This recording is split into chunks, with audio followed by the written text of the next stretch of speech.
Alléluia. Que le nom du Seigneur soit béni. Nous avons commencé effectivement un enseignement depuis vendredi où nous sommes en train de parler sur l'ordre dans l'église.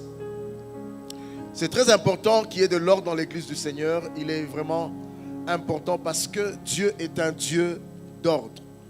Alors là où il n'y a pas de l'ordre, nous empêcherons à l'Esprit de l'Éternel de pouvoir accomplir son œuvre, de pouvoir manifester effectivement son œuvre, son travail.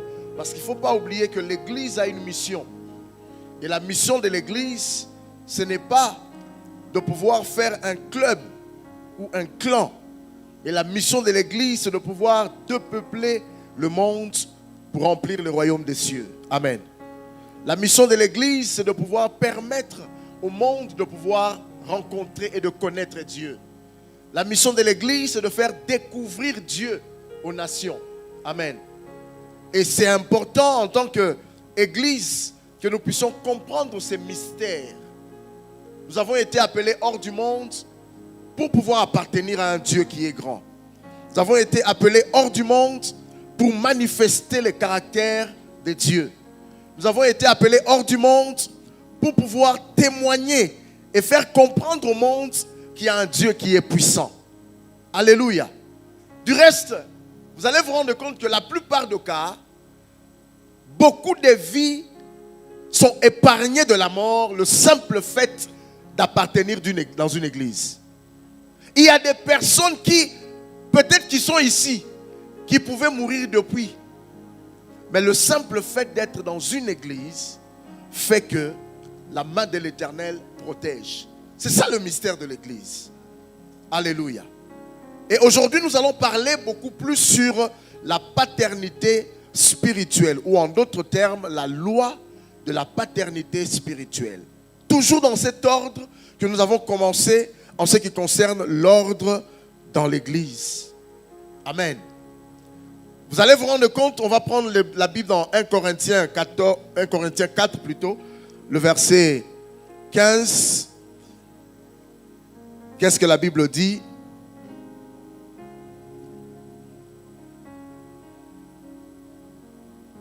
Je commence au verset 14.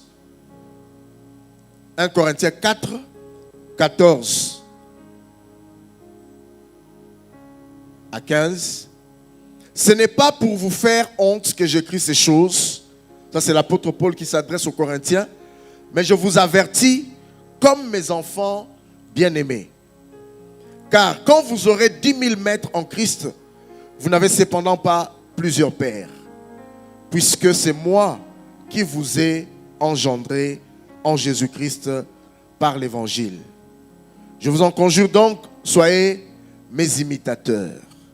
Le verset 17. Pour cela, je vous ai envoyé Timothée, qui est mon enfant bien-aimé et fidèle dans le Seigneur. Il vous rappellera quelles sont mes voies en Christ. Quelle est la manière dont j'enseigne partout, dans toutes les églises. J'aime beaucoup lire les épîtres de Paul. Parce qu'on voit la sagesse et l'expérience que cet homme est arrivé à vivre et à expérimenter. Et c'est ce qui a permis à cet homme de pouvoir nous laisser une richesse. Il faut aimer la parole. Alléluia. Cette richesse-là, c'est ce qui nous bâtit. Bien aimés dans le Seigneur, nous devons comprendre une chose, c'est que le monde dans lequel nous vivons est spirituel. Et dans le monde spirituel, de plus en plus nous remarquons qu'il y a instabilité. Les hommes deviennent instables dans leurs relations, instables par rapport à leurs paroles, instables dans beaucoup de choses et de domaines qu'on peut rencontrer ici sur la terre. Et on remarque aussi que dans cette instabilité-là, plusieurs personnes manquent de direction. Plusieurs personnes ont des dons, mais sans pour autant avoir été formées, avoir été équipées. Des personnes qui, du jour au lendemain, peuvent être dans une communauté et qui peuvent d'aujourd'hui, demain après-demain, s'autoproclamer. Alors il devient urgent de revenir à l'ordre divin établi par Dieu. Alors lorsqu'on parle de l'ordre établi par Dieu, on fait aussi allusion à la notion de la paternité spirituelle. Pour les lecteurs de la parole, vous allez vous rendre compte que lorsque vous lisez les Saintes Écritures, vous allez comprendre une chose, que dans les Écritures, Dieu agit par des alliances. Dieu agit par des lignées. Dieu agit avec les générations. Alléluia. Et par là, ça doit nous amener à comprendre que la paternité spirituelle est une loi spirituelle qui gouverne l'Église, qui amène l'Église à la croissance, qui permet à ce qu'il y ait transmission, qui amène la stabilité dans la foi chrétienne. Ce n'est pas un système d'emprise. Ce n'est pas un système où on maintient les gens, en d'autres termes, comment je peux dire, sous sa couverture. Non, mais c'est une loi spirituelle. C'est quelque chose qui a été établi par Dieu. Ce n'est pas un privilège hiérarchique, mais c'est une structure divine. Amen. C'est un canal que l'Éternel a établi pour protéger son Église. Et non seulement protéger son Église, pour amener à ce que les hommes et les femmes qui font partie de l'Église puissent obtenir ce que j'appelle l'héritage. Alors, on va remarquer que dans toute société saine, dans toute société où les hommes et les femmes vivent, ou encore lorsqu'une femme met au monde, la croissance est quelque chose de naturel. Et la maturité va passer par ce que je vais appeler la présence d'un père. Les familles où il n'y a pas un père, les enfants se rebellent facilement. N'est-ce pas? À moins que la maman puisse avoir une autorité. Mais dans la plupart des cas, vous allez remarquer que les mamans ont tendance à laisser facilement. Je ne dis pas que les mamans ne sont pas autoritaires, elles sont faibles. Mais Dieu a établi l'ordre de choses. C'est que même dans la maison, pour que les choses soient recadrées, il faut qu'il y ait un père, il faut qu'il y ait une mère. Alléluia. Alors il est important de comprendre, bien aimé dans le Seigneur, dans toute société saine, la croissance et la maturité passent par la présence d'un père. Et dans le monde spirituel même, le principe est identique. Ça veut dire que Dieu étant un Dieu d'ordre, de transmission, nous amène à comprendre que là où il y a la paternité spirituelle, il y a la transmission, il y a des lignées, il y a l'héritage. Par là, je veux dire, la paternité spirituelle est l'un des moyens que Dieu utilise. Pourquoi? Premièrement, pour établir ses serviteurs. Dans une église où il y a un père qui est établi, ce père aura tendance à pouvoir reproduire le modèle divin, de pouvoir établir des serviteurs. Là où on fait allusion à la paternité, on voit aussi ce que j'appelle préserver la doctrine pure. Ça veut dire que le père qui connaît la vision, qui sait où l'église est appelée à aller, va être comme un gardien, va être comme quelqu'un qui va être comme des garde-fous pour préserver la doctrine qui est pure. À chaque fois qu'il y aura hérésie, le père sera là pour recadrer les choses, pour amener l'église à ne pas basculer, à ne pas dévier, parce que c'est son rôle. Dieu utilise ces modèles parce qu'au travers des pères, ce qui va se passer, c'est quoi? La communication de l'onction. Le père va communiquer son onction. Vous allez remarquer dans la plupart des cas, même dans la parole de Dieu, lorsqu'on voit Élie, on voit Élisée. Élisée qui vient et qui demande la double portion. Parce que Élie était pour lui comme un père. Élie va lui dire, si tu me vois monter, tu auras ce que tu demandes. Et c'est ce qui s'est passé. Ça veut dire qu'il y a une onction qui avait été communiquée. Le modèle par excellence, c'est que Jésus, lui-même le maître par excellence, nous a montré cela au travers de ce qu'il a répandu avec l'église. Il a communiqué une onction qui permet à ce que jusqu'au jour d'aujourd'hui, l'église peut fonctionner. Nous pouvons accomplir des grandes choses. Nous pouvons gagner des âmes parce que nous avons reçu de la part de l'Éternel, une capacité surnaturelle qui nous amène à pouvoir vivre, à pouvoir continuer l'œuvre du Seigneur. En d'autres termes, l'onction du Saint-Esprit dans la vie du serviteur, dans la vie d'un fils, dans la vie de l'Église, va permettre à ce que l'Église puisse être l'extension, l'expansion, la continuité, le bras, les yeux, les pieds, la main, la tête de Jésus. Dieu utilise la paternité pour qu'au travers des pères, la protection des fils et des filles pour leur permettre de croître spirituellement. Amen. Voilà pourquoi dans cette époque où plusieurs veulent devenir ministres sans être formés, être envoyés sans être engendrés, il est urgent de redonner à la paternité spirituelle sa place fondamentale. Il est urgent que la loi spirituelle établie par l'Éternel, bien-aimé dans le Seigneur, soit établie dans l'Église, revienne à son fondement, puisse prendre sa place, parce que l'Éternel Dieu de gloire désire à ce que nous puissions comprendre cela. Alors, nous allons voir la définition. Lorsqu'on parle de la paternité spirituelle, la paternité spirituelle, c'est quoi? Ça désigne simplement la relation d'ordre divin entre un homme de Dieu mature, ça veut dire le père spirituel, et une personne appelée fils ou fils spirituel. Amen. Et ce fils-là a le rôle de faire quoi? Le fils a le rôle de reconnaître qu'au travers de ses pères qui est là, qui est établi devant moi, est une source pour moi, auprès de qui je dois puiser. Et cette source-là, c'est une source d'autorité, une source de direction, une source de sagesse, une source par laquelle je peux venir parce que je suis censé obtenir quelque chose de la part de lui. En d'autres termes, le Père va transmettre, va léguer ce qu'il a obtenu de la part de l'Éternel au Fils. Il ne va pas se limiter là, mais il va aussi assurer ce qu'on peut appeler la couverture spirituelle. Alléluia. Il va servir de couverture. Parce qu'il ne faut pas oublier, le monde spirituel, la Bible dit le monde entier est sous la domination du malin. Alors, étant sous la domination du malin, nous faisons face à des attaques. Voilà pourquoi au début j'ai dit ceci, c'est qu'il y a des personnes, peut-être qui sont ici, qui pouvaient déjà mourir depuis, mais qui ne sont pas morts. Pourquoi? Parce que ces personnes font partie d'une communauté. Pas seulement d'une communauté, parce qu'il y a un Père. Et le Père qui sert de couverture spirituelle, au travers de ces temps de prière, au travers de tout ce qu'il accomplit, va permettre à ce que beaucoup de vies sont épargnées de la mort, simplement parce que tu es dans une église et tu es sous une couverture.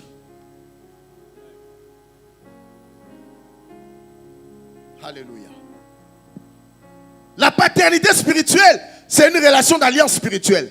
Mais ce n'est pas fondé sur des liens théologiques. Ce n'est pas fondé sur des liens biologiques. Non, ce n'est pas question parce que, comment je peux dire, je suis le papa, j'ai un fils. Non, ce n'est pas ça. Je ne parle pas de cet aspect-là. Mais c'est beaucoup plus lorsqu'on voit ces liens-là, mais sur la foi, mais c'est la mission de l'esprit. C'est quelque chose de spirituel. Et lorsqu'on voit un père spirituel engendre dans la foi. Il établit dans la vérité. Il corrige dans l'amour. Il transmet l'onction. Il couvre. Par contre, la réalité ou la responsabilité du fils, c'est quoi? C'est de reconnaître son père, d'honorer son père, de servir le père, d'apprendre. Et ce n'est qu'au travers, après avoir reconnu, honoré, servi, appris, que le fils est capable d'hériter quelque chose. Étant fils, tu ne peux pas hériter si tu es un fils rebelle. Alléluia. Même dans la vie normale, on le voit. Tu peux avoir beaucoup d'enfants, comme moi j'en ai 5. Je suis père de 5 enfants. C'est beaucoup, hein. Quand vous m'avez connu, je n'étais pas encore père de beaucoup d'enfants comme ça. C'est la bénédiction. Et aujourd'hui, j'ai la barbe blanche. Père de 5 enfants. Et parmi les 5 enfants, Dieu m'a béni avec 4 filles. Et un seul garçon, l'héritier. Donc maintenant, je sais qui fait quoi. Quelle est l'attitude de qui? Lorsqu'il s'agit de l'héritage, si parmi mes enfants, il y a un qui a toujours été rebelle. Voilà pourquoi vous allez remarquer que lorsque le père, avant de mourir, lorsqu'il laisse le testament, Les testaments, le juge vient, plutôt si c'est, je sais pas, les gens qui le font là, alléluia, les notaires, ils viennent, ils lisent les testaments. Parmi les enfants, il y a un qui peut être surpris de ne pas être mentionné sur la liste. Pourquoi? Parce qu'il a été rebelle. Voilà pourquoi je parle ici. Un fils spirituel ou un fils normalement doit reconnaître le père, doit honorer le père, doit servir le père, doit apprendre du père. Ce n'est qu'après ces conditions-là qu'il est capable, qu'il est censé d'hériter quoi que ce soit. Et c'est quelque chose qui se passe dans le spirituel. Donc tant que tu es là, en tant que fils bien-aimé dans le Seigneur, il est important de reconnaître que la paternité est donc un modèle divin d'édification spirituelle. Pas une invention humaine ou culturelle. Non. Dans la plupart des cas, souvent dans nos églises africaines, on a l'impression comme si le pasteur est notre ami. Le pasteur n'est pas notre ami. Non, je ne le dis pas ici parce que pasteur Samuel est là. Je parle en la lumière de la parole. Le pasteur qui est établi, le pasteur qui est dans l'église est un père. Et souvent, on a tendance de fois à parler du pasteur ou à parler au pasteur comme si c'était un ami. Dieu exige des fils la reconnaissance. Dieu exige des fils l'honneur, le service et de pouvoir apprendre. Alors par là, nous allons voir la pensée de Dieu dans la paternité spirituelle. Je vais arriver. On nous présente premièrement Dieu comme étant le modèle. Et vous allez voir que dès l'éternité, Dieu s'est révélé non pas comme un chef religieux, mais il s'est révélé comme un père. Voilà pourquoi même Jésus-Christ, lorsqu'il était sur la terre, il va appeler le Père Abba. Terme intime qui signifie papa. Alléluia. Donc par là, vous allez réaliser que Dieu est le Père des esprits. Il est le Père de notre esprit. Jésus étant le Fils unique du Père. Mais l'Église comme étant une famille. Alors, par là, vous allez remarquer que Dieu veut que les relations, même dans le ministère et même dans l'église, soient beaucoup plus familiales, pas contractuelles. Pas conflictuelles aussi. Mais qu'est-ce que nous remarquons? Dans nos églises, il y a trop de conflits. Au lieu qu'il y ait de l'amour, il y a trop de conflits. C'est ce qui amène l'église, on arrive à s'entretuer. Hier, j'ai parlé par rapport à la notion des clans. Bien aimé dans le Seigneur, je ne dis pas que les clans sont mauvais. Mais les clans deviennent mauvais lorsque le clan sert d'attache, de point pour pouvoir déstabiliser l'église. Les clans deviennent mauvais, bien aimés dans le Seigneur, lorsqu'on se retrouve pour critiquer l'église. Les clans deviennent mauvais lorsqu'on se retrouve pour pouvoir parler du mal des prédications qui ont été données à l'église. Les clans deviennent mauvais lorsque les personnes se rencontrent, se retrouvent dans un endroit simplement pour parler du mal, pour créer et s'aimer ce que j'appelle la zizanie ou la rébellion dans le cœur des personnes. C'est là où maintenant le clan devient mauvais. Alléluia. Je ne peux pas peut-être m'attacher à tout le monde. Il y aura peut-être des personnes avec qui j'aurai des affinités. Mais simplement, même si j'ai une affinité avec une personne, mon affinité avec la personne ne doit pas m'amener à pouvoir dénigrer l'œuvre qui est faite dans l'église, à critiquer l'église, à critiquer les frères de l'église. Non pas, non, ce n'est pas le cas. Ça, ce n'est pas le modèle de Dieu. Le modèle de Dieu exige à ce que je peux m'attacher à quelqu'un, soit pour prier. Nous pouvons avoir d'autres relations. Alors lorsque je constate qu'il y a quelque chose qui ne va pas, la chose que je peux faire, c'est de pouvoir aller et de prier et de demander à l'Éternel, Seigneur, aide. Donc vous allez remarquer que dans la pensée de Dieu, dans la paternité spirituelle, on parle d'abord de Dieu qui est le Père. Et on voit en deuxième lieu le royaume qui est bâti sur la filiation. Ça veut dire que le royaume de Dieu va fonctionner de manière générationnelle. On va voir Abraham qui engendre Isaac. On va voir Moïse qui, avec Josué, Élie qui a transmis à Élisée, Paul qui forme Timothée.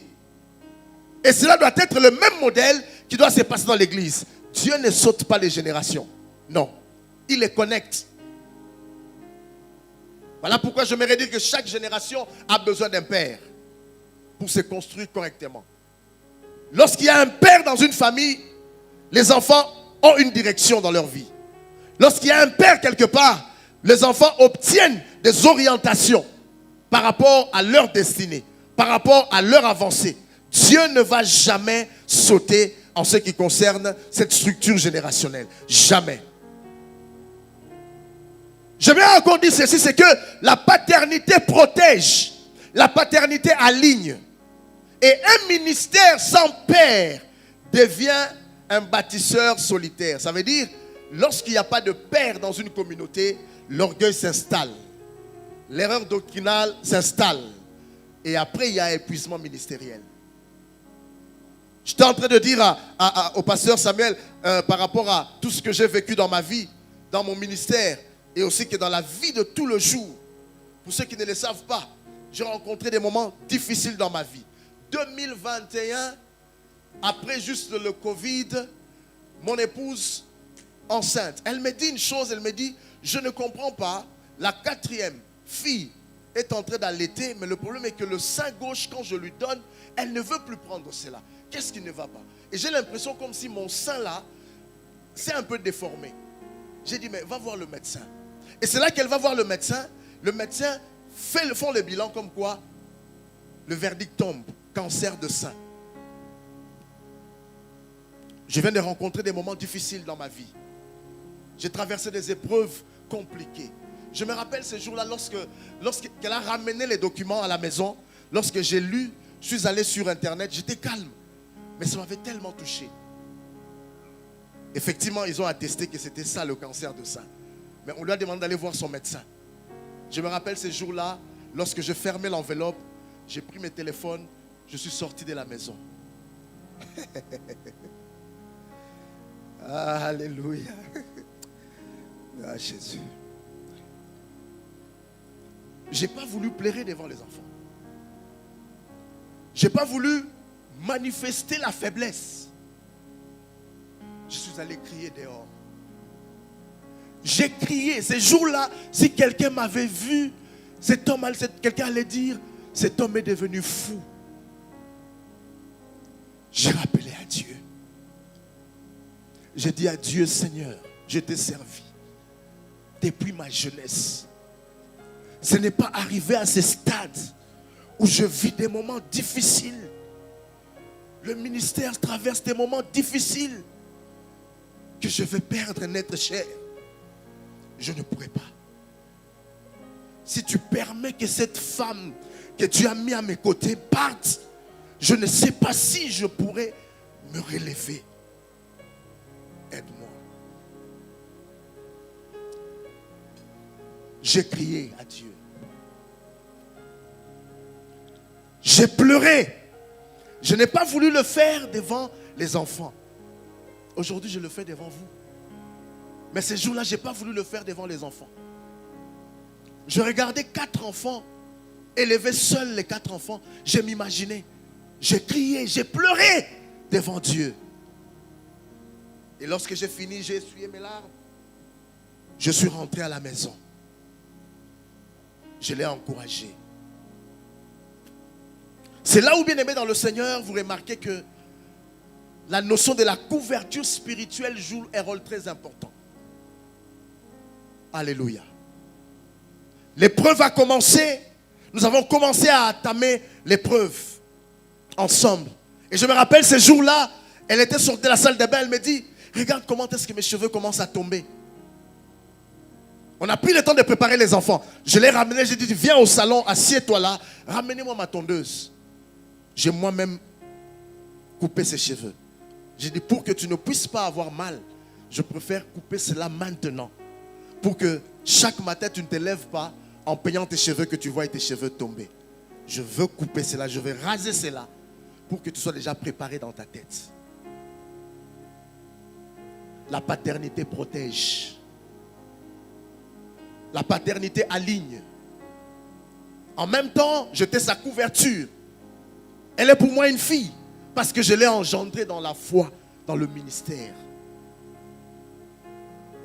Lorsqu'il n'y a pas un père, bien aimé, l'orgueil s'installe, l'erreur doctrinale. Et en d'autres termes, c'est que je peux dire l'épuisement ministériel. Mais par contre, la paternité offre un cadre de sécurité, d'humilité et de responsabilité. Elle a commencé les parcours. Les parcours étaient tellement durs, étaient difficiles. On a pris le temps de faire asseoir les enfants. On leur a fait comprendre, on leur a fait réexpliquer. Et ils ont posé la question, est-ce que maman va aller au ciel? Parce qu'on n'a pas voulu mettre ces termes-là, la mort. Est-ce que maman va aller au ciel? Je leur ai dit non. Elle a encore beaucoup de choses à faire. Elle ne partira pas maintenant. Et c'est ce qui a réconforté les enfants. Et ça nous a permis, bien aimés dans le Seigneur, dans la famille, de pouvoir élever ce que j'appelle une tour de prière. Cette tour de prière pour permettre jour et nuit, pour permettre à ce que nous puissions nous attaquer, nous puissions prier, nous puissions la porter dans la présence de Dieu. J'aimerais dire à une personne qui se trouve en ces lieux, bien aimé dans le Seigneur, Dieu t'a établi dans une église. Est-ce que tu amènes ta famille à prier ensemble? Lorsque les problèmes arrivent dans ta famille, qui sera là pour s'élever, pour prier pour toi? Vous allez remarquer qu'il y a d'autres personnes qui ont des problèmes dans la famille, mais le pasteur n'est pas au courant. Le pasteur ne sait absolument rien. Le pasteur est seulement surpris après qu'il y avait tel problème. Bien aimé, apprenez non seulement à bâtir, à élever Dieu dans vos propres familles, à inculquer cela à vos enfants, mais aussi de comprendre que vous avez un père. Alléluia. Je reste à la maison, mon téléphone sonne, un de mes aînés dans la foi, ceux qui m'ont encadré m'appellent, me dit, Alain, je ne sais pas, Dieu m'a dit qu'on puisse prier pour toi et Josiane pendant 6 mois. Est-ce qu'il y a un problème? Lorsque j'ai entendu ça, j'ai dit oui, il y a un problème. Il dit, quel est le problème? J'ai dit, le problème est que Josiane est atteinte du cancer. Et le 6 mois que Dieu t'a donné, c'est le temps pour permettre à l'enfant de pouvoir se former et jusqu'à ce que l'enfant va naître. Remarquez ce que les médecins disent. Les médecins ont dit, parce qu'elle a le cancer, là on a découpé son sein, parce qu'elle a le cancer, il faut qu'on évacue la grossesse, parce que sinon l'enfant va naître avec une malformation corporelle, ou une déformation cardiaque, ou l'enfant aura toujours des problèmes. Nous nous sommes dit, l'enfant va naître, on ne va pas évacuer la grossesse. Si Dieu veut que la grossesse s'en aille d'elle-même, ça va, mais nous n'allons pas le faire. Elle a entamé les démarches. Elle a commencé à suivre la chimiothérapie, ainsi de suite. Et à ce moment-là, parce que j'ai compris le mystère de la parole, vous savez ce que je fais? J'ai pris une offrande. Je suis allé, j'ai donné à un homme de Dieu le point de contact. Et un message sort. Dieu dit, dites à Alain, je lui ai donné 2 enveloppes. L'enveloppe de la guérison pour sa femme et l'enveloppe pour le bébé. Donc pendant tout ce temps, nous étions en train de prier. Voilà pourquoi, bien aimé dans le Seigneur, il est important de comprendre que Dieu t'établit dans une église. Parce que Dieu sait les combats par lesquels tu passes. Alors si toi tu te déconnectes de l'église, parce qu'il y a quelque chose qui ne te plaît pas, bien aimé dans le Seigneur, ça va être difficile. Et à partir de ces moments-là, pour les personnes qui connaissent mon épouse, elle est forte, mais elle avait maigri. Plus que même moi. Et gloire soit rendue à Dieu. Aujourd'hui, l'enfant a 3 ans. La petite est née. Elle a commencé l'école. C'est le seul enfant dans la maison qui n'a pas tété les seins maternels. Qui a bu directement le lait. Hein, le lait normal que vous connaissez. Mais c'est l'un de mes enfants qui a eu une croissance beaucoup plus rapide. Et qui fait les choses à sa manière. Et lorsque vous la voyez, elle est très belle. Trop belle même. Oh, je l'aime beaucoup. Oh Dieu, Dieu est tellement bon. C'est là que vous remarquez, bien aimé dans le Seigneur, qu'il est important de pouvoir expérimenter la paternité. Parce que la paternité protège. La paternité offre un cadre de sécurité. Ok, par là nous allons comprendre ceci. C'est que le rôle du père spirituel va être non seulement d'engendrer dans la foi. Parce que le père spirituel est souvent celui par qui Dieu t'a amené à une nouvelle saison. Il peut être quelqu'un par qui tu t'es converti. Mais tout comme aussi il peut être quelqu'un que Dieu a établi pour t'enseigner, pour t'amener dans une nouvelle saison. Alléluia. Alors il va te faire naître. Il va permettre à ce que tu atteignes certaines choses. Je suis des fois choqué lorsque je réalise qu'il y a des personnes qui viennent dans les églises. À un moment donné, ces personnes décident de ne plus venir. Ou en d'autres termes, ils quittent l'église. Simplement parce qu'il y a eu quelque chose qui s'est passé. Bien aimé dans le Seigneur. Si Dieu te met dans une église, c'est que Dieu veut te couvrir. Beaucoup de personnes sont passées à côté de la bénédiction de l'Éternel parce que simplement, ces personnes n'ont pas voulu, bien aimé dans le Seigneur, se soumettre. Alors vous allez voir maintenant le rôle du fils spirituel. Le rôle du fils, comme je l'ai dit, reconnaître son père. Tu ne peux pas recevoir de quelqu'un que tu ne connais pas. Tu ne peux pas recevoir de quelqu'un auprès de qui tu ne reconnais pas. Le fils doit reconnaître déjà le père. Il doit reconnaître l'appel du père. Il doit reconnaître l'onction du père. Il doit reconnaître la sagesse du père. La reconnaissance va être la porte d'honneur. Et l'honneur est la porte de la transmission. Comme je l'ai dit. Le rôle du fils va être de reconnaître le père. Premièrement.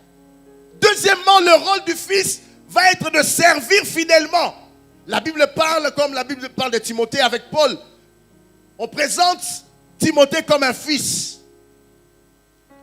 Et lorsque tu es fils, tu es appelé à servir fidèlement. Ça veut dire qu'il y a le service sans murmure. Moi, je suis toujours contre les fidèles. On te donne une responsabilité, mais tu murmures. Tu refuses de le faire. Je vous ai parlé hier de l'histoire qu'on m'avait donnée. On m'a confié une responsabilité alors que j'étais dans un autre département. Mais je l'ai fait avec amour. Mais qu'est-ce qui se passe aujourd'hui dans l'église du Seigneur? C'est que dans la plupart des cas, lorsqu'on confie des responsabilités, on a l'impression comme si il fallait plutôt qu'on me mette derrière la caméra ou bien qu'on me mette ici sur l'estrade pour que je prêche. Moi, on me donne la responsabilité de balayer l'église. Ne sais-tu pas qu'en balayant l'église demain, tu peux te retrouver sur la chair? On parle de l'histoire d'une femme qui était, si je ne me trompe pas, qui est venue dans une entreprise, dans une banque, qui travaillait au bas échelle. Mais au jour d'aujourd'hui, c'est l'une des femmes influentes au Nigeria qui est milliardaire, qui a aussi sa propre banque. Mais lorsqu'elle a commencé, le service qu'elle avait commencé était un service qui était d'abord moindre. Alors il est important de comprendre qu'en tant que fils, on est appelé à servir fidèlement. Comme Timothée, qui comprenait et qui avait réalisé que Paul était un père. On doit servir sans murmure. Tu ne peux pas être dans une église et servir et murmurer en même temps. Non. Tu ne peux pas être dans une église et ne pas être fidèle, même quand les choses ne semblent pas marcher. J'aime beaucoup des personnes qui sont fidèles. J'aime beaucoup des personnes qui sont loyales. Un fils, lorsqu'il sert dans une église, il ne va pas rechercher sa gloire. Mais qu'est-ce qu'il va rechercher? De pouvoir permettre à la vision du Père de pouvoir se concrétiser. À la vision du Père de pouvoir avancer. À la vision du Père de pouvoir s'étendre. En fait, en d'autres termes, il s'investit non pas dans sa propre vision, mais dans la vision de celui qui est appelé avant lui. Qui est comme son mentor, qui est comme son Père, qui est comme la couverture spirituelle. Alléluia. Avant de devenir un leader et avoir mon propre ministère, je servis sous quelqu'un. Et même si au jour d'aujourd'hui, vous prenez le micro, vous posez la question à cette personne, il vous dira ou elle vous dira que Alain a été un véritable serviteur à mes pieds. J'ai appris à honorer les pères. J'ai appris à honorer les personnes élevées. J'ai appris à être fidèle. J'ai appris à servir sans murmure. Même lorsqu'on me confiait certaines responsabilités dont je n'avais pas envie de le faire. Mais je le faisais d'abord. Et après, je venais donner les comptes. Parce que j'ai compris le principe de l'élévation se cache dans l'humilité, se cache dans l'obéissance. Mais le problème qu'il y a au jour d'aujourd'hui, beaucoup de fils ne sont plus obéissants. Beaucoup de fils n'ont plus l'humilité. Beaucoup de fils n'ont plus la patience même. Voilà pourquoi j'aimerais dire ceci. Lorsqu'on parle de servir, on doit apprendre avec humilité. Ça veut dire se laisser enseigner, se laisser corriger, se laisser modeler. On ne va pas se comparer avec qui que ce soit, mais on va apprendre parce que nous savons que Dieu nous a établis là et c'est lui notre couverture, c'est lui notre Père. Je dois dépendre de lui parce que l'onction de l'Esprit de l'Éternel va couler du trône, va couler de la tête et va descendre sur sa barbe. Et moi qui fais partie du corps, je pourrai bénéficier de cela. Lorsqu'on parle du Fils, le Fils honore en public et en privé. Je suis contre ceux-là qui honorent les gens en public, mais en privé, ils te dénigrent.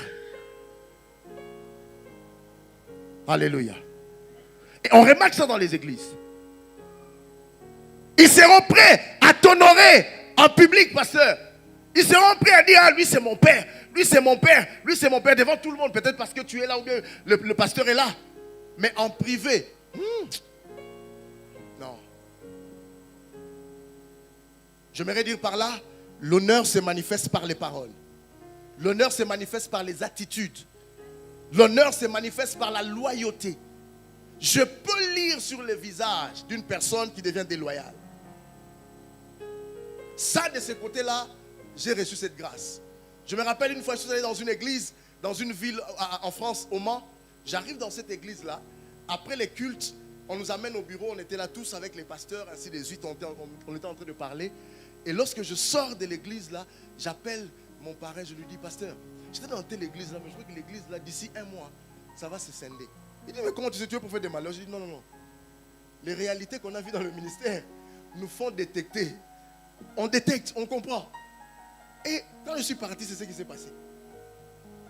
Pourquoi? Parce que on peut voir, on peut comprendre, bien aimé dans le Seigneur, là où il y a des attitudes, là où il y a des paroles, même si les paroles ne sont pas exprimées, mais les attitudes, ça ne se trompe jamais. Et par là, Dieu désire à ce que le Fils, bien aimé dans le Seigneur, puisse manifester la loyauté. L'honneur ne dépend pas de ce que le Père fait, mais de qui il est. Le Père peut avoir des failles, tout comme aussi le Fils a des failles. Mais lorsque nous reconnaissons en nous, nous reconnaissons que c'est lui notre Père. Il est un Père pour moi. Il est ma couverture. Bien-aimé dans le Seigneur, la seule chose que je veux faire, c'est que je veux m'attacher à lui. Je veux l'honorer par mes paroles, par mes attitudes, et je vais rester loyal. Alors vous allez remarquer une chose dans la plupart des cas, lorsqu'on parle de ces faits. Le pasteur peut convoquer une réunion à telle heure. Mais parce qu'on réalise et on considère que non, il n'est pas mon autorité. Moi aussi Dieu me parle. Moi aussi j'ai l'onction. Le pasteur convoque une réunion, je donne un exemple, à 17h. Mais parce que cet homme ou cette femme, dans son cœur, a déjà résolu ou ne reconnaît pas en cet homme, en cette femme, comme étant son père ou sa mère spirituelle, la personne ne viendra pas à 17h. La personne viendra à 19h. Ça, ce sont des signes de déloyauté qu'on retrouve dans l'église. Et ces signes-là, la Bible va dire quoi? Prenez-nous les renards qui ravagent les vignes. Les petites choses qui se font dans l'église, qui peuvent affecter, qui peuvent décrédibiliser l'église. Comme l'histoire que j'ai racontée hier. Je demande au peuple de pouvoir s'élever. On doit faire la Sainte Seine. Je demande à toutes les personnes qui sont censées faire la Sainte Seine de s'élever. Mais lui, qu'est-ce qu'il fait? Il dit à sa femme, lève-toi. Lorsqu'on pose la question, il va dire quoi? Ce n'est plus à mon niveau. Ça, ce sont des signes de déloyauté. Lorsque le pasteur dit quelque chose, pour remarquer que tu n'es plus loyal envers les pasteurs, qu'est-ce que tu ressens au-dedans de toi? Si tu ressens de la colère, si tu, comme on dit à Lingala, Oyimi, par rapport à ce que l'homme de Dieu dit, c'est que c'est un signe de déloyauté. Alors on va remarquer ce signe de déloyauté. Premièrement, le signe d'un fils déloyal. Il commence à murmurer et il commence à critiquer. Lorsqu'on commence à murmurer, on commence à critiquer, on va chercher à devenir indépendant. Sans l'accord du Père. Alléluia. Donc on va faire les choses selon nous. Ah, moi aussi l'Esprit me parle. Est-ce que j'ai besoin de parler, lui dire? Non. La moindre des choses, bien aimées dans le Seigneur, même lorsqu'on est dans une maison, un enfant avant de sortir demande toujours la permission aux parents. Moi je comprends toujours avec ma fille, lorsqu'elle veut demander quelque chose, elle devient gentille. Là vous allez voir, elle fait les ménages. Elle fait tout ce qu'elle peut faire. Oh, si elle m'écoute vraiment, elle va dire papa. Et après elle va venir, papa. Elle entre dans la chambre, elle s'assoit. J'ai quelque chose à te dire. Je dis oui. Dis-moi, je sais que tu vas me demander. Oui, est-ce que tu permets que je puisse aller à la fête avec mes amis? Parce qu'elle sait qu'elle n'a pas le droit de pouvoir aller. Elle ne se considère pas encore comme étant indépendante sans l'accord de son père. Mais lorsque dans une église, bien aimé dans le Seigneur, les signes que je vais énumérer, bien aimé dans le Seigneur, sont des signes qui vont nous permettre de pouvoir comprendre de prendre conscience et de réaliser. Et si cela est dans nos cœurs, je prie que l'Esprit de l'Éternel nous aide, que Dieu par son Esprit permette à ce que nous puissions nous repentir par rapport à cela et de revenir sur les normes, sur la voie que l'Éternel a tracée pour nous. Lorsqu'on devient indépendant, sans l'accord du Père, on commence automatiquement à se comparer au Père. On se commence à se comparer son Père avec d'autres ministères. Surtout ces choses que je n'aime pas. C'est que vous allez remarquer dans une église, le pasteur fait un programme, le pasteur prêche, mais les fidèles de l'église ne partagent pas leurs vidéos de leur pasteur. Mais ils sont là sur les statuts en train de partager les vidéos des autres pasteurs. Ça ne se fait pas. Ça ne se fait pas. En un mois, sur les statuts WhatsApp, sur TikTok, sur telle chose, ils ne partagent jamais les vidéos de leur père. Ils sont là en train de vanter d'autres ministères. Bien-aimés dans le Seigneur, si vous considérez que vous avez un père, vous avez une mère, vous avez une autorité qui est votre couverture, il est important, bien-aimés dans le Seigneur, de pouvoir arrêter de comparer votre père spirituel à d'autres ministères. Et dans la plupart des cas, lorsqu'on commence à comparer, ces personnes refusent les corrections. Ça veut dire que la personne vient en retard, on la corrige, il dit « Ah non », il commence à hausser la voix, à parler n'importe comment. Non, ça ne se fait pas. Et on remarque cela dans l'église. Comprenez une chose, bien-aimés. Ce qui fait la force d'une personne, ce qui fait la force d'une église, c'est l'intercession. Alors lorsque l'église ou les membres qui sont censés constituer l'église négligent cet aspect de l'intercession, par contre, prennent le temps de monter sur des panels, sur les réseaux sociaux où on fait des prières, il y a un problème. Je suis venu parler. Alléluia. Je n'indexe personne, mais je parle, j'enseigne. Parce que nous sommes en train de parler de l'ordre. En fait, ce n'est pas moi, c'est le thème. Je ne suis que le thème. Amen. Comment veux-tu ne pas être à l'intercession à l'église? Et lorsqu'on te pose la question, ah, pasteur, je n'avais pas le temps. Mais il y a d'autres personnes qui t'ont vu sur un panel en train de discuter sur l'histoire de Kabila, sur l'histoire de Fachi, sur l'histoire des autres, ou en train de regarder le sport. Bien aimé dans le Seigneur, il est important de comprendre que l'intercession, c'est ce qui bâtit l'église. Alors, si Dieu permet à ce qu'il y ait des convocations à l'église, soyez présents. Priez avec les autres. Passez du temps à prier avec l'Éternel. Ne pas refuser les corrections. Bien aimé, lorsque les personnes manifestent des signes de loyauté, ils entraînent d'autres à la division. Ça veut dire qu'ils vont commencer à intoxiquer les autres. Ils vont commencer à parler à gauche et à droite. Je me rappelle une des sœurs qui vient un jour dans mon bureau, qui vient me voir, qui me dit, pasteur, je crois que je ne pourrai plus faire partie de l'église parce que je suis appelé à partir. Elle m'a détaillé un peu beaucoup de choses. Lorsqu'elle sort du bureau, il y a une autre qui entre, qui commence le même speech avec les mêmes paroles, la même phrase, la même pensée. Alors là, ça m'a énervé. Je lui ai dit, ma soeur, m'excuse-moi, mais je réalise que tu n'as pas bien maîtrisé ton speech. Parce que les choses que tu me dis, tu vois la soeur qui vient de sortir, c'est le même speech qu'elle a tenu ici. Donc, je sais que vous êtes des amis. Donc, vous avez eu le temps de parler. Vous avez eu le temps de comploter. Vous avez eu le temps de vous entretenir. C'est pas grave. Mais simplement, comme tu veux partir, c'est pas grave. Tu vois la porte derrière toi là. Lorsque tu vas t'élever, tu vas sortir. Ne reviens plus jamais. Des années après, elle m'appelle pour me dire, non pasteur, on va m'ordonner comme prophétesse, je veux que tu viennes. J'ai dit, je ne viens pas. Parce que tu es part de l'église, je n'ai pas prié pour toi. Vous m'avez manqué de respect. Vous avez manqué de respect à mon épouse. À chaque fois, lorsqu'il s'agissait de quoi que ce soit, c'est mon épouse que vous étiez en train d'attaquer. Donc, attaquer mon épouse, c'est m'attaquer. Bien aimé dans le Seigneur, ça ne se fait jamais. Et ces personnes ont quitté. Et dans la plupart des cas, des personnes qui quittent l'église, lorsqu'il y a des problèmes comme ça, ils quittent sans la bénédiction.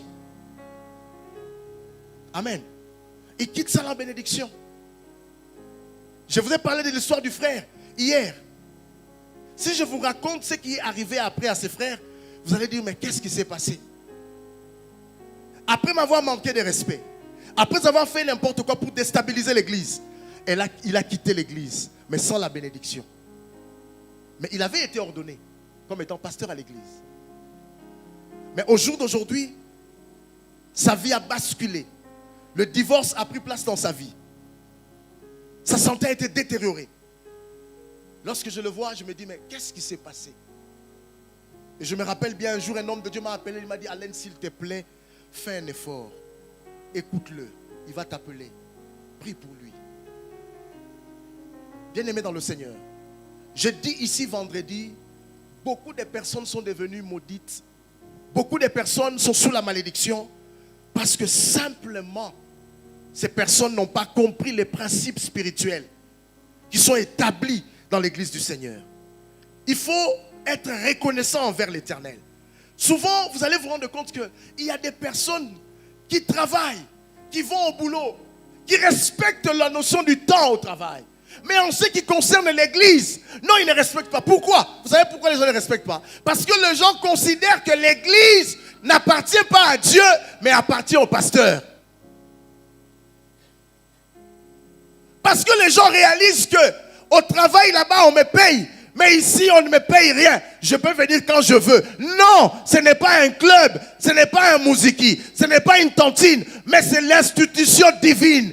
De la même manière, nous honorons nos boulots, nos travails. Nous sommes appelés à honorer la maison de Dieu. Du reste, la force que nous obtenons pour aller travailler, c'est Dieu qui nous le donne. La capacité, la santé qu'on a, c'est Dieu qui décide qu'on se réveille ou pas pour aller travailler. Mais vous allez remarquer que la plupart des cas, même ces gens-là qui vont travailler, lorsqu'ils reviennent, ils obtiennent les salaires. Ils ne pensent même pas à payer la dîme. Ils ne pensent même pas à offrir. Ce matin, j'étais en train de parler avec mon épouse pendant qu'on parlait, parce qu'elle avait fait un enseignement, elle avait enseigné dernièrement dans une école biblique sur la notion de l'intendance. Et pendant qu'on parlait, elle m'expliquait un peu certains points. Et je lui dis, tu sais une chose, c'est que on ne doit pas se limiter simplement à donner la dîme. Dans l'église, pour qu'une église puisse avancer et croître, il faudrait que les gens comprennent qu'ils sont partenaires avec Dieu. On n'est pas seulement appelé à donner la dîme. La dîme, oui, c'est la part de l'Éternel. Ça, c'est obligatoire. Mais nous devons comprendre que tout ce que nous gagnons appartient à Dieu. Alors, je trouve anormal quelqu'un qui est dans une église. C'est comme si je viens habiter chez Papa Samy. Je reste là pendant 1 an, 2 ans. Je ne contribue en rien. Je travaille, je gagne mon salaire. Même s'il me dit ne donne rien, ma conscience à moi va me demander à ce que je puisse ramener même de l'eau. C'est ce que les gens font. J'ai entendu un homme de Dieu dire cela. Beaucoup de gens sont à l'église. Dieu les bénit. Dieu travaille. Dieu leur donne du boulot. Dieu leur donne ci, leur donne ça. Il leur donne la santé. Voire même à la fin de l'année, tu es arrivé jusqu'en décembre. Bien-aimé, tu n'as même pas pensé à l'action des grâces. Et lorsque le pasteur va demander, amenons l'action des grâces, vous allez voir les gens commencer à murmurer. Ah, pourquoi il demande encore de l'argent? Bien-aimé, cet argent que tu vas donner ne vaut pas le souffle que tu as. Parce que si Dieu pouvait exiger à ce qu'on puisse payer la facture, personne, même celui qui est plus riche, il n'aurait pas pu payer. Alors il y a des choses en tant que chrétien, en tant que fils, nous devons remédier à cela. Lorsqu'on ne remédie pas à cela, bien aimé dans le Seigneur, vous allez vous rendre compte que l'orgueil va prendre place dans le cœur des personnes. Et la plupart des cas, beaucoup de personnes vont reprocher certaines choses à l'église parce que ces personnes ont des blessures qui ne sont pas guéries. Beaucoup de causes, des problèmes dans l'église, c'est quoi? C'est qu'il y a des gens qui ont des blessures. Et souvent, lorsque vous entendez ces blessures, pasteur, ce sont des blessures de foi inutiles. Comme je l'avais dit l'autre jour, quelqu'un t'a regardé, mais sans te regarder, peut-être que dans sa pensée, la personne était en train de penser à autre chose, mais toi tu t'es dit, il m'a mal regardé. Alors parce qu'il m'a mal regardé, dans cette église il n'y a pas de l'amour, je veux quitter. Non, ça ne se passe pas comme ça, bien aimé dans le Seigneur. Là, dans l'église où le Seigneur règne, on est appelé à être comme étant une famille. Lorsqu'il y a un problème, je veux voir les responsables. Je veux voir celui qui a été établi. Voilà pourquoi j'appelle l'église de l'Éternel à comprendre que les hommes et les femmes que Dieu a établis à notre tête sont des couvertures pour nous. Et je vais aussi parler dans un domaine, je ne pense pas que ça s'est fait ici, mais j'aimerais soulever ce point-là.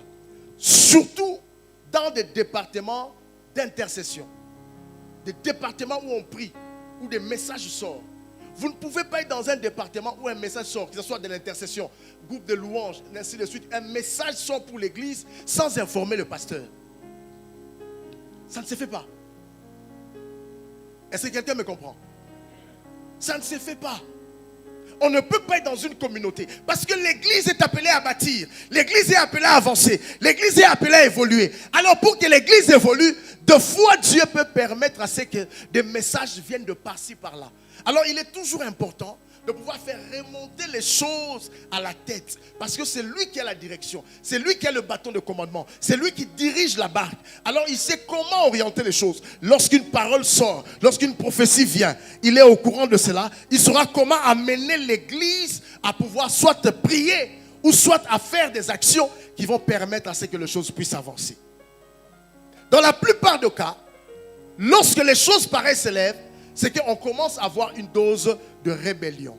Pourquoi? Parce qu'il y a une mauvaise influence. Les fils de Jézabel, les fils rebelles qui commencent à se manifester. Et dans la plupart des cas, lorsqu'il y a la rébellion, c'est parce qu'il y a des ambitions charnelles. Et ces ambitions charnelles, souvent, vont conduire à ce que beaucoup de personnes qui se sont entraînées dans cette voie-là ne sont pas allées loin. Ils vont être limités. Pourquoi? Parce que la personne qui entame cette voie ne part pas avec la bénédiction du Père, ne part pas avec la bénédiction de l'autorité. On a besoin de la bénédiction de l'autorité. Comme un fils qui est dans une maison, qui sort, comme la Bible parle du fils prodigue, il est parti parce qu'il a voulu s'entêter. Mais à un moment donné, il était buté. Il a fallu qu'il revienne afin que le Père puisse l'accueillir à nouveau. Il est important de comprendre que Dieu est un Dieu des principes. Et lorsqu'on comprend qu'il est un Dieu de principe, il fait les choses selon les principes, ça va nous éviter certaines malédictions. Ça va nous éviter certains problèmes. Ça va nous éviter certaines morts prématurées. Ce n'est pas pour vous faire peur, mais c'est pour permettre à ce que vous puissiez comprendre. Alors les conséquences graves lorsqu'on est un fils déloyal, c'est la perte de couverture. Qui connaît le film Prophet Suddenly? Qui a déjà vu ce film? Sur YouTube. Je vous encourage à voir ce film. Prophet Suddenly. Je crois qu'ils ont mis aussi les sous-titres. Alors on parle de l'histoire d'un jeune homme. Les jours où ce jeune homme naît, on prophétise sur lui. Amen. On prophétise sur lui. On déclare des paroles. Pendant qu'on est en train de déclarer des paroles, à l'extérieur, 3 femmes, des sorcières, viennent. Pose la question. Qui a permis cette naissance? Alors, il y a une qui dit, celle que tu avais mandatée à l'hôpital pour détruire l'enfant n'a pas pu faire son travail. Ok, la sorcière se rend maintenant chez cette femme. Pourquoi tu n'as pas fait le travail? Elle dit, le médecin qui était prévu pour faire accoucher l'enfant a eu un problème parce que la pluie est tombée cette nuit-là. Il a fait appel à un autre médecin. Mais par contre, le médecin qui est arrivé, lorsqu'il est entré, pendant qu'on voulait administrer le produit pour que la dame meure, et l'enfant, lorsqu'il est entré, il a commencé à parler en langue. Dans la salle. Et pendant qu'il parlait en langue, il a dit à cette femme, tu vas accoucher normalement. Et c'est comme ça que l'enfant est né. Cette sorcière a tué cette dame. Alors ce qui m'a beaucoup marqué, c'est que cette femme a dit, l'autre femme lui dit, mais permets qu'on puisse le tuer. Il dit non, ne le tuez pas. Parce que si vous tuez cet enfant, vous allez bouleverser l'ordre des choses établies.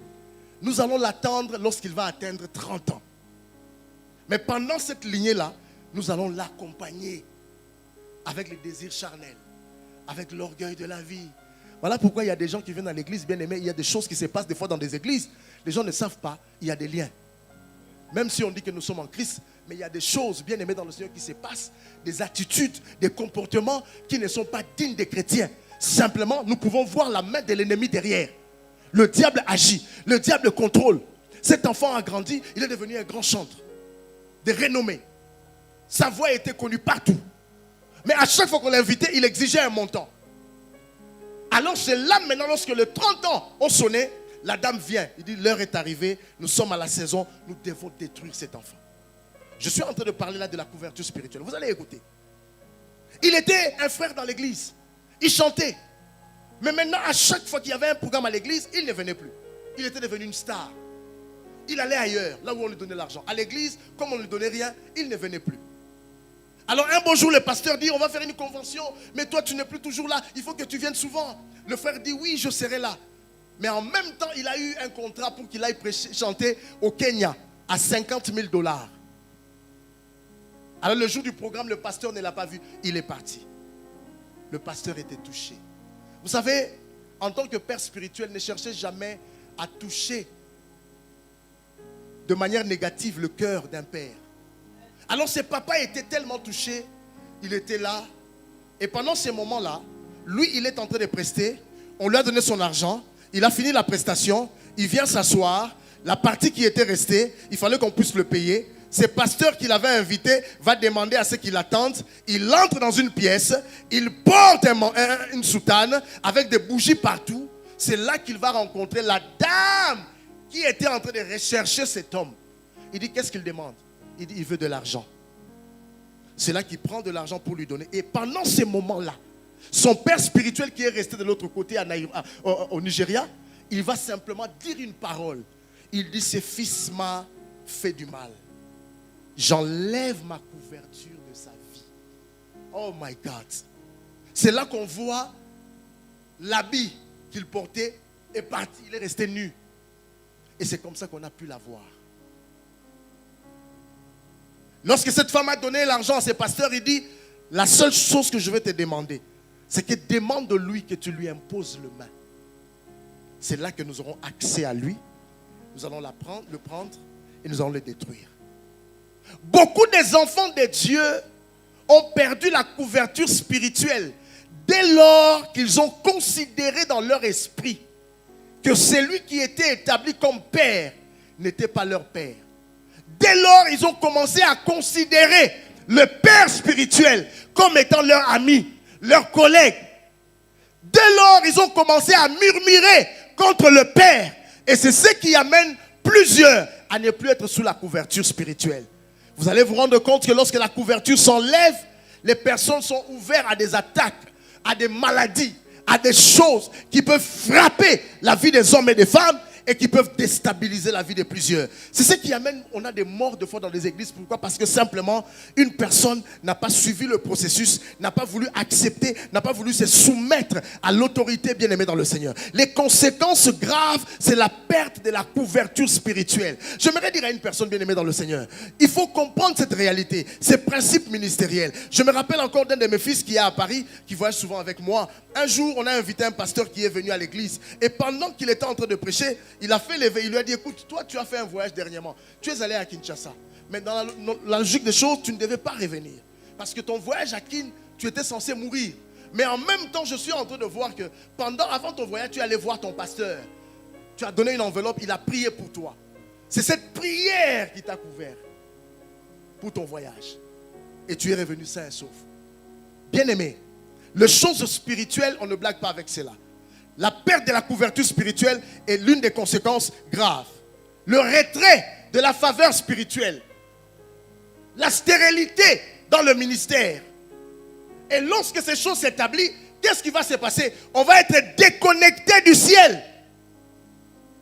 Et aussi une mort prématurée. Une mort prématurée. Ça me rappelle l'histoire de cet évangéliste-là qui n'avait pas reçu l'appel de commencer une église. Mais par contre, comme il avait vu les autres de sa génération, ses collègues, en train de faire un ministère, lui aussi s'est dit, il va faire une église. C'est ça le danger. Le danger est que lorsqu'on voit quelqu'un diriger une église, on croit que c'est facile. Alors il a décidé lui aussi de faire une église. Mais il s'est rendu compte que l'église qu'il avait fait, ça n'avançait pas, ça n'évoluait pas. Mais les autres évoluaient, lui il n'évoluait pas. Et un beau jour, il est revenu en lui. Il s'est souvenu maintenant du rêve qu'il avait fait. Et dans ces rêves-là, il y avait quelqu'un qui donnait de la hache aux autres personnes. Il a pris la hache, il a donné à la première personne. Il dit, toi, voilà ton champ qui est réparti de là et là. Tu vas travailler ici. Il a pris la deuxième personne, toi, tu vas travailler là. La troisième personne, toi, tu travailleras ici. Alors lui dit, et moi? Il dit, non, toi, tu vas être derrière lui. Vous comprenez un peu? Tu vas être derrière lui. Non, lui, il a dit non, ça ne se fait pas. Il est allé prendre sa propre hache. Il s'est frayé son propre champ. Et c'est ce qui se passe dans des églises aujourd'hui. Lorsqu'on a l'impression comme si on te laisse la chair, tu prêches, les gens sont bénis, les gens sont touchés. Beaucoup considèrent comme s'ils sont prêts à diriger une église. Mais alors que ce n'est pas le cas. Tu peux avoir l'onction, tu peux avoir la capacité, tu peux avoir la connaissance. Mais Dieu t'établit derrière un leader pour que tu grandisses, pour que tu évolues. Maintenant, par après, Dieu peut permettre que le leader puisse te détacher pour que tu sois dans une extension, dans une église, mais sous la couverture. Et lorsqu'il a fait ses rêves, il a compris qu'il avait commis une erreur. Et c'est l'erreur que beaucoup de gens commettent au jour d'aujourd'hui. C'est que beaucoup de gens, de manière prématurée, quittent les églises, s'élèvent et s'autoproclament pasteur. Si vous savez les erreurs, les dégâts que beaucoup ont fait, si vous savez des attaques qu'on reçoit la nuit, souvent le pasteur, il est là, il ne va pas vous dire. Il va prier pour vous. Peut-être qu'il reçoit des attaques, mais il ne va pas vous le dire. Mais le problème est que ce qui fait mal, c'est quoi des fois? Tu vas te rendre compte que tu as prié pour quelqu'un, mais la personne vient te dire, qu'est-ce que tu as déjà fait pour moi? Absalom est mort, suspendu entre ciel et terre, car il n'était pas connecté à aucun des deux. Alors si tu te retrouves dans des situations pareilles, comment tu dois restaurer le lien de père et fils? Prendre conscience de l'éloignement. Pose-toi la question, ai-je encore le cœur d'un fils? Ai-je rompu les liens sans les dire? La deuxième des choses, c'est repentir sincèrement. Demander pardon à Dieu, puis à son Père. Parce que la repentance va restaurer ce que la fierté va détruire. Souvent les gens ont du mal, après avoir réalisé qu'ils ont commis des erreurs, ils ont commis des fautes, ils se sont mal comportés à l'église, de revenir demander pardon. Ou bien même la personne n'a pas quitté l'église, mais la personne a fait quelque chose qui n'a pas honoré l'Éternel, qui a touché le cœur du berger, qui a touché le cœur du père spirituel, mais de revenir et de demander pardon. Beaucoup de gens ont du mal. La deuxième des choses, c'est repentir sincèrement, comme je l'ai dit. Demander pardon à Dieu, puis à son Père. Parce que la repentance restaure ce que la fierté détruit. Apprends à faire le pas vers la réconciliation. Même lorsque le Père semble distant. On voit l'image du fils prodigue qui est revenu. Et quatrièmement, revenir sous la couverture avec humilité. Ce n'est pas pour reprendre son ancienne position, mais pour reconstruire la relation. Alléluia. Dieu restaure les fils sincères. Dieu ne restaure pas les imposteurs. Alors, pour arriver à conclure, nous allons voir la bénédiction d'une paternité qui est saine. Lorsqu'un père te bénit, tu vas remarquer l'accélération même dans ton appel. Tu vas remarquer l'accélération dans des choses. Souvent, on a tendance à croire et à considérer. Vous savez, souvent dans les églises, je ne sais pas cette année, c'était quelle année? C'était déclaré quelle année? L'année de quoi? De la multiplication. Vous devez comprendre une chose. Des fois, lorsque Dieu donne une pensée dans l'église, comme ça a été dit l'année de la multiplication, la multiplication va d'abord commencer par vous, vous-même.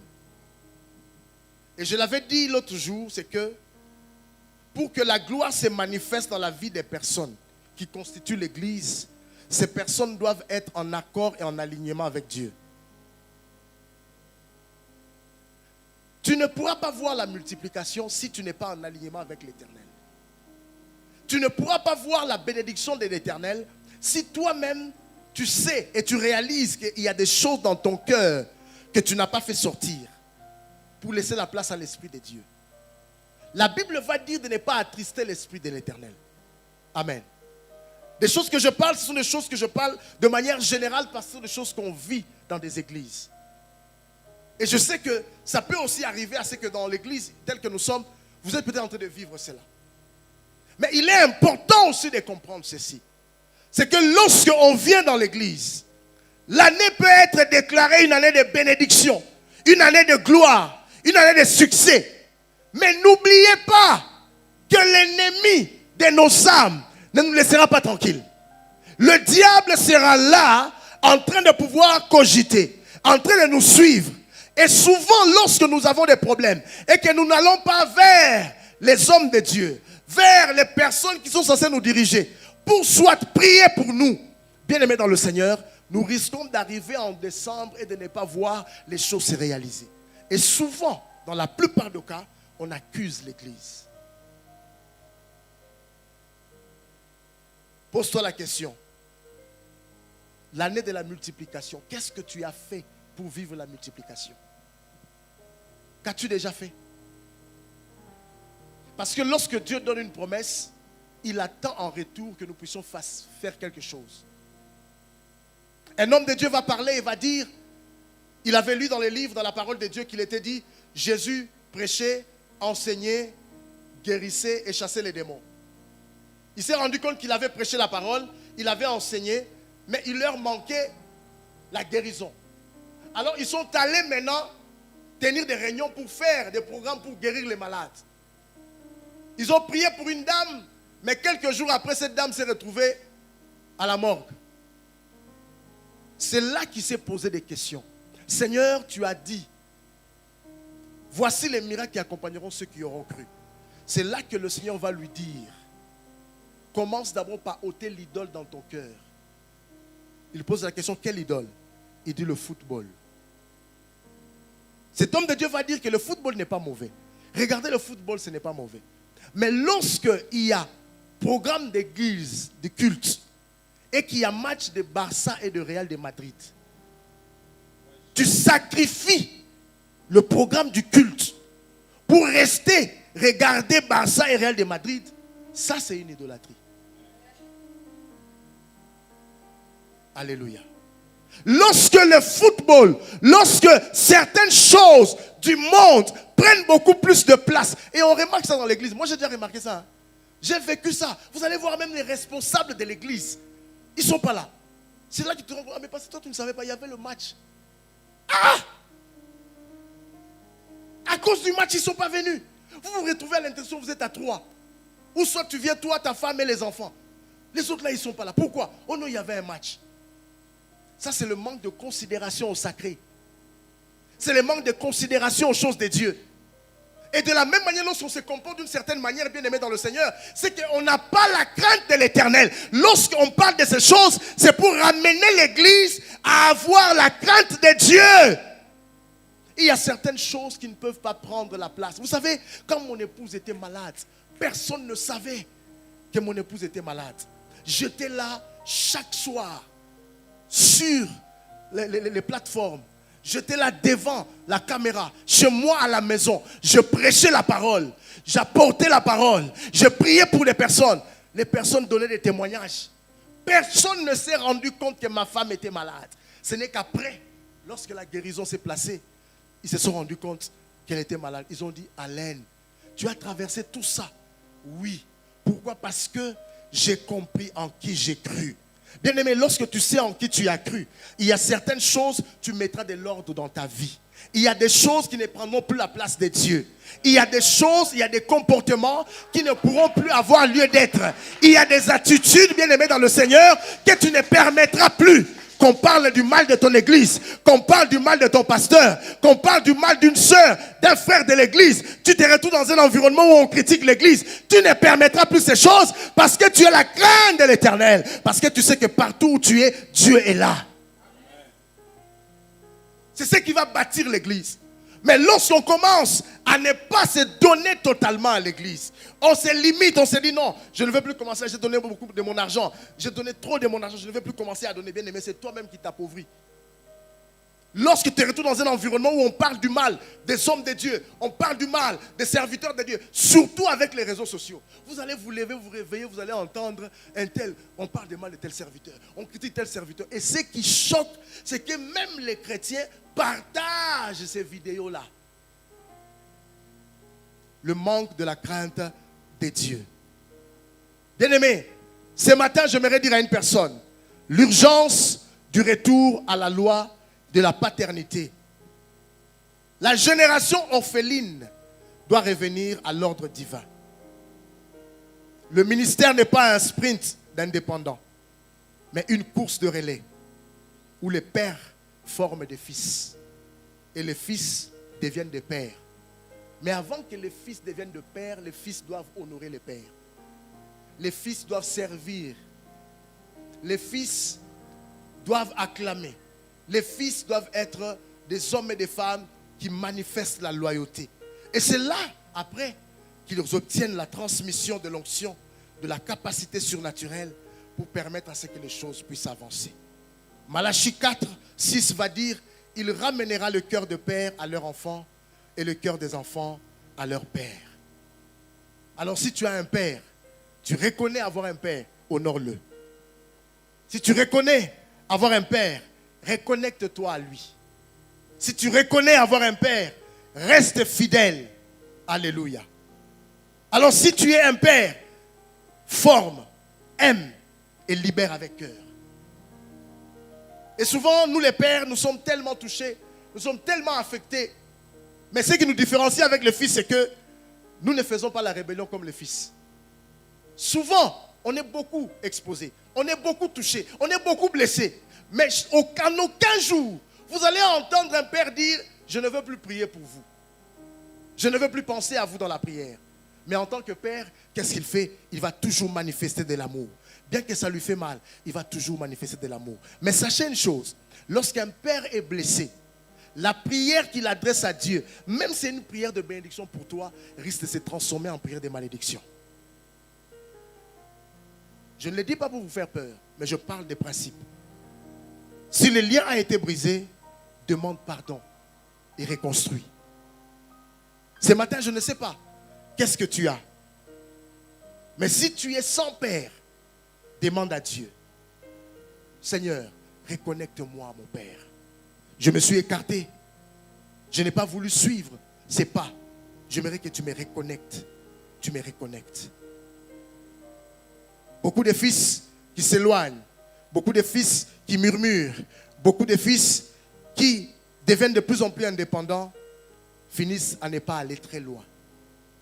À un moment donné, ces personnes deviennent limitées. L'église du Seigneur, comme je l'avais dit, n'est pas une tantine, mais l'église du Seigneur est une institution divine. Il ne faudrait pas qu'il y ait des querelles. Il ne faudrait pas qu'il y ait des mésententes. Il ne faudrait pas qu'il y ait de la dispute. Il ne faudrait pas qu'il y ait des problèmes. Il ne faudrait pas qu'il y ait des sous-entendus. Je vous ai parlé ici de mon épouse, comment est-ce qu'elle était malade.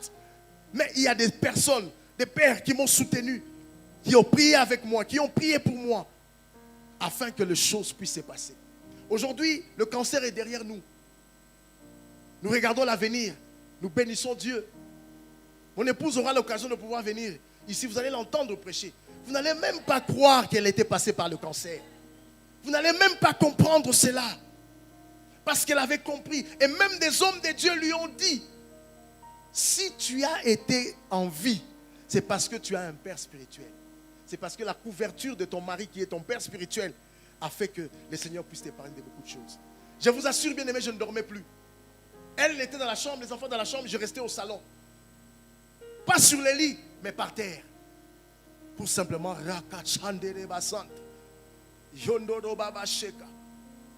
Seigneur Dieu, souviens-toi de moi.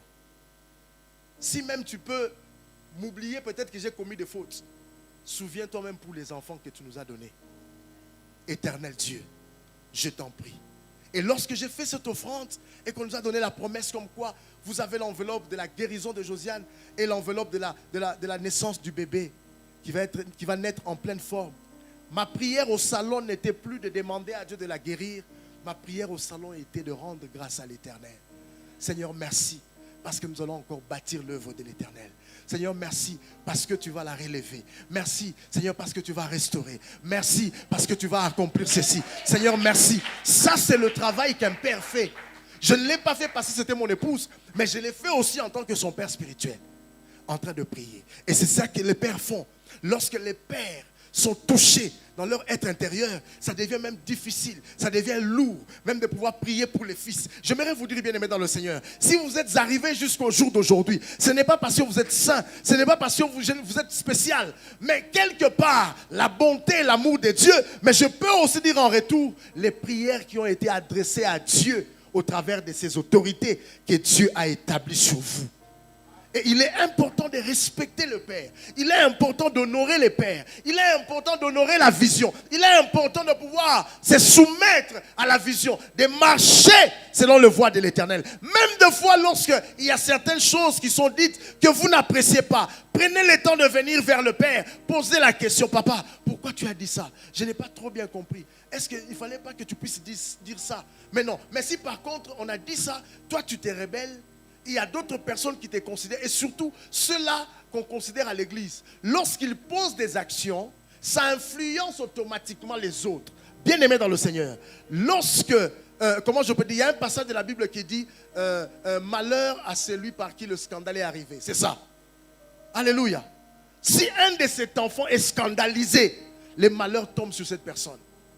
Les gens ne savent pas que le fait de faire sortir d'autres personnes de l'église sans pour autant avoir reçu le mandat de la part de l'Éternel, c'est une malédiction que nous amenons avec nous. Et ça peut avoir des conséquences. Ce n'est pas que ça peut, ça a des conséquences néfastes dans la vie de plusieurs personnes. Certaines personnes peuvent voir leur vie s'écourter, la mort prématurée. Certaines personnes peuvent voir des maladies. Certaines personnes peuvent pouvoir vivre, perdre le boulot, perdre beaucoup de choses. Pourquoi? Parce que simplement, ces personnes n'ont pas su honorer les pères. Ou en d'autres termes, se sont décidés, se sont levés de combattre la vision. Alléluia.